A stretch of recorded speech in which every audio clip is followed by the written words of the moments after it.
இங்கே பாருங்கள் ஸ்டூடெண்ட்ஸ், காலையில் எனக்கு 6 மணிக்கு ஒரு ஃபோன் வந்தது. ஸ்டூடெண்ட்ஸ் எல்லாம் கலைச்சி விட்டுட்டாங்க சார் அப்படின்னு. நாங்கள் நைட்டு எல்லாருமே இந்த மெரினா இருக்கிற எல்லா பசங்களும் இந்த ஹாஸ்பிட்டலில் வந்து பார்த்தாங்க. காலையில் பேசி ஒரு நல்ல முடிவுக்கு வரலான்னு தான் நாங்கள் எல்லாம் இருந்தோம். அதுக்கு சம்மந்தப்பட்ட பசங்கள்லாம் இப்போ என் கூட தான் இருக்காங்க. நீங்கள் யாருமே பயப்படாதீங்க. நேற்று நாங்கள் எடுத்த முடிவு வந்து காலையில் 10 மணிக்கு எல்லாருக்கும் சொல்லி புரிய வைக்கலாம், என்ன பண்ணலாம், ஒரு லாயர் வச்சு எப்படி பேசலான்னு தான் நாங்கள் டிசைட் பண்ணோம். நைட்டு காலையில் எனக்கு வந்து ஃபோனை பார்த்தீங்கன்னா நான் பயந்து டிவி ஆன் பண்ணேன். டிவி ஆன் பண்ணி பார்த்தா எல்லாம் ஓடுறாங்க, எனக்கு ஒன்றுமே புரியல. சரி, இதை பார்த்து எனக்கு ஒரு லேடி ஃபோன் பண்ண, அண்ணா என்னை அடிக்கிறாங்கண்ணா கொஞ்சம் வாங்கலாம் சொன்னாங்க. அது என்னால் தாழவே முடியல. அதை பார்த்து நான் போனேன். மெரினாவுக்கு போகலான்னு போகும்போது எந்த பக்கமே என்னை விட மாட்டுறாங்க. போலீஸ்கிட்ட கை எடுத்து கூட கேட்டு பார்த்தேன்.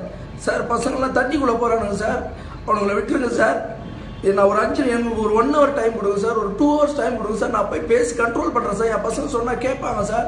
ஒரு 1 hourனா இல்லை இந்த பக்கம் போகக்கூடாது, அந்த பக்கம் போனாங்க. அப்புறம் அந்த பக்கம் போனேன். எந்த பக்கம் போனாலும் என்னை விட மாட்டுறாங்க. நீங்கள் தயவு செஞ்சு கேட்குற ஸ்டூடெண்ட்ஸ், தண்ணிக்குள்ளே மட்டும் இறங்கிடாதீங்க. நம்ம உயிர் நம்மளுக்கு முக்கியம். நான் எப்படியாவது நான் மெரினாக்கு அந்த இடத்துக்கு வருவோம். இன்னும் 1 hourக்குள்ளே நான் எப்படியாவது கண்டிப்பாக நான் வருவேன். நான் ஆரம்பித்த டீம், நம்ம மெரினாவில் ஆரம்பித்த டீம் மொத்த டீமும் இங்கே தான் இருக்காங்க. நீங்கள் யாரும் பயப்படாதீங்க, தண்ணிக்குள்ளே மட்டும் போயிடாதீங்க தயவு செஞ்சு. அப்புறம் நிறைய குழந்தைங்க வந்து சேனலில் அழுவுறதை பார்க்குறேன். நான் சன் டிவிலையும் புதிய தலைமுறைலாம் பார்த்தேன். ஒரு குழந்தை தலையிலலாம் அடித்து நழுவுறான். குழந்தைங்களை மட்டும் ஜாக்கிரதையாக பார்த்துங்க. ஒருவேளை உங்களை தள்ளுறாங்களா அடிக்கிறாங்களா ஓரமாக போய் நின்றுங்க. உங்கள் உயிர் தான் முக்கியம். நான் இன்னும் 1 hourல நான்